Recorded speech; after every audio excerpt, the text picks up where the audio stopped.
চলো আজকে আমি ওয়াটার সাইনের রিডিং করতে চলেছি।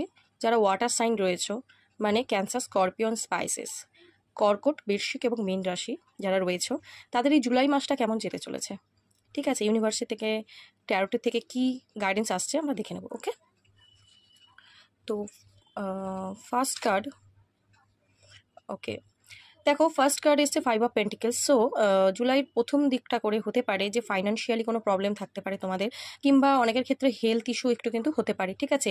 একটু নেগেটিভ মাইন্ডে থাকতে পারো, একটু ডিপ্রেশন এবং নিজেকে একাকী করে নেওয়া বা কোনো জায়গা থেকে হার্ট ব্রেকও কিন্তু তোমাদের হতে পারে, ঠিক আছে।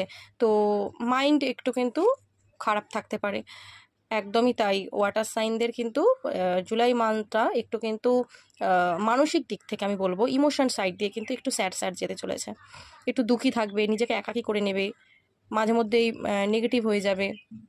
5-5-এর এনার্জি এসছে, তো তুমি চাইবে যে এই সিচুয়েশন থেকে বেরোতে, চেঞ্জ চাইবে, এবং দেখা যাচ্ছে যে তুমি কিন্তু তোমার নিজের ওপরে ফোকাস করবে, ঠিক আছে। তুমি এই যে নেগেটিভিটিগুলো এগুলো থেকে বেরিয়ে, ঠিক আছে, তুমি কিন্তু নিজের ওপর ফোকাস করবে এবং মানিটারি সাইডে কিন্তু ফোকাস করবে দেখা যাচ্ছে, বা নিজের মানে সৌন্দর্যের ওপরে, নিজের ওপরে সেলফ লাভ যেটাকে বলে, তুমি কিন্তু সেটা করতে শুরু করবে। মানে যে কারণেই তোমার এই নেগেটিভিটিগুলো চলুক না কেন, ঠিক আছে, সেটা রিলেশনশিপেই হোক বা কোনো কেরিয়ার কারণে হোক, কেরিয়ার রিলেটেড কোনো প্রবলেম থাকুক বা যেই কারণেই, তুমি কিন্তু এগুলো থেকে বেরিয়ে তুমি কিন্তু সেলফ লাভ, নিজের ওপর ফোকাস করবে, নিজেকে ভালো রাখতে চাইবে, নিজেকে এই নেগেটিভিটি থেকে বার করে একটা হ্যাপি মাইন্ডসেটে আনতে চাইবে, ঠিক আছে।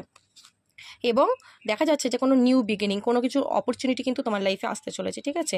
যে কারণে তুমি স্যাড থাকবে সেটা থেকে কিন্তু বেরিয়ে তুমি কিন্তু একটা পজিটিভ ওয়েতে তুমি কিন্তু চলার চেষ্টা করবে, এবং তোমার কাছে কোনো ছোটোখাটো অপরচুনিটি কিন্তু আসতে পারে, প্রপোজাল, সেটা কেরিয়ার মানে জব টব হতে পারে, কোনো নিউ বিজনেস শুরু করবে সেরকম কিছু মাইন্ডসেট তুমি তৈরি করতে পারো, মানে এরকম টাইপের কিছু। বা যদি রিলেশনশিপে ধরো নো কন্ট্যাক্ট রয়েছে, পার্টনারের সাথে কথা হচ্ছে না, যার কারণ তুমি ডিপ্রেশনে রয়েছে, তো দেখা যেতে পারে যে তোমার পার্টনার হট করে তোমাকে একটা কল মেসেজ করে দিল, ঠিক আছে। যেহেতু তুমি সেলফ লাভ করবে, নিজের ওপর সবকিছু ছেড়ে নিজের ওপর ফোকাস করবে, তে আউটকাম কিন্তু পজিটিভ আসতে চলেছে মান্থের লাস্টে গিয়ে। তো শুরুটা একটু নেগেটিভ গেলেও শেষটা কিন্তু ভালো দেখা যাচ্ছে। সো এনার্জি খুব ভালো, এনার্জিটিকে ক্লেম করো এবং ইউনিভার্সকে গ্র্যাটিটিউড প্রে করো। ওকে, চলো, থ্যাংক ইউ সো মাচ।